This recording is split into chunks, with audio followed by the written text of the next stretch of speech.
इस खेत में धान की खेती के लिए बहुत कम पानी का इस्तेमाल किया जाता है। यहाँ चावल की खेती के लिए पुराना तरीका अपनाते हुए खेत में पानी भरा नहीं जाता। खेत में चावल या धान की खेती के लिए इनोवेटिव तकनीक का इस्तेमाल किया जाता है। इसे डीएसआर मेथड यानी डायरेक्ट सीडिंग राइस तकनीक कहा जाता है। इस तकनीक में चावल के बीज सीधे खेत में बोए जाते हैं और पुराने तरीके से दोबारा रुपाई नहीं होती है। जानकारों के मुताबिक डीएसआर तकनीक के कई फायदे हैं। मसलन पानी कम लगता है और इनपुट लागत भी कम आती है।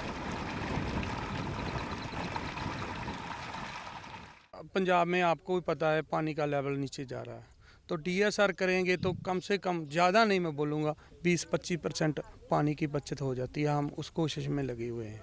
ਵੀ ਜਦੋਂ ਆਪਾਂ ਸੀਡ ਲਗਾਉਂਦੇ ਆ, ਟਰਾਂਸਪਲਾਂਟਿੰਗ ਕਰਦੇ ਆ, ਸ਼ੁਰੂ ਦੇ ਵਿੱਚ ਉਹਦਾ ਆਪਾਂ ਨੂੰ 4000 ਤੋਂ ਲੈ ਕੇ 4500 ਰੁਪਏ ਪਰ ਏਕੜ ਲੇਬਰ ਨੂੰ ਦੇਣਾ ਪੈਂਦਾ ਤੇ ਜਿਹੜੀ ਆਪਾਂ ਡਾਇਰੈਕਟ ਸੀਡ ਬਿਜਾਈ ਕਰਦੇ ਆ, ਇਹਦੇ ਵਿੱਚ ਸੁੱਕੇ ਦੇ ਕਿਰਾਇਆ ਲਵਾ ਕੇ ਤੇ ਆਪਣਾ ਬੀਜ 7 ਕਿਲੋ ਪਾ ਕੇ ਬੀਜ ਦਿੰਦੇ ਆ, 4000 ਰੁਪਏ ਪਰ ਏਕੜ ਆਪਣਾ ਉੱਥੇ ਬਚ ਜਾਂਦਾ।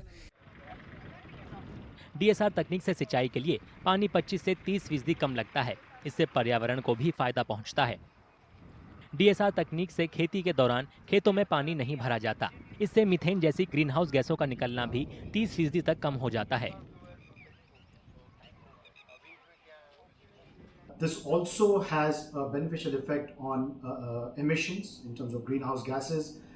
Again, since it does not require flooding of the paddies, it reduces methane by up to 70%. DSR तकनीक में पानी का इस्तेमाल कम होने से बिजली खर्च कम होता है। दोबारा रोपाई ना होने से मजदूरी की लागत भी कम होती है। इस तकनीक में बीजों को सीड ड्रिल मशीन के जरिए सीधे नम खेत में बोया जाता है। लिहाजा सिर्फ 1/3 बीज की जरूरत पड़ती है और बीजों की लागत में कमी आती है। पारंपरिक तरीके में हर एकड़ खेत में बीज की खपत करीब 24 से 25 किलो होती है। डीएसआर तकनीक में 1 एकड़ जमीन के लिए सिर्फ 8 किलो बीज की जरूरत है। So you really need to have a variety which can dominate the weeds. So in terms of seedling vigor, the rate at which the plant grows, the canopy that it puts up, the biomass that puts up. So it has to be dominating as compared to the weed profile in the soil. So for those kind of traits, hybrids are much more suited. कई कंपनियों ने कुछ hybrid बीज भी develop किए हैं। DSR तकनीक से इन बीजों के इस्तेमाल से चावल की उपज बढ़ जाती है।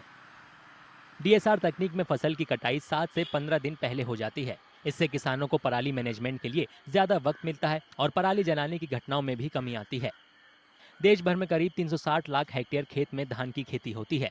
इसमें से 10% खेती सीधी बुआई या डीएसआर तकनीक से की जा रही है। पानी की कम खपत और कम लागत की वजह से केंद्र और राज्य सरकारें भी डीएसआर तकनीक को बढ़ावा दे रही हैं।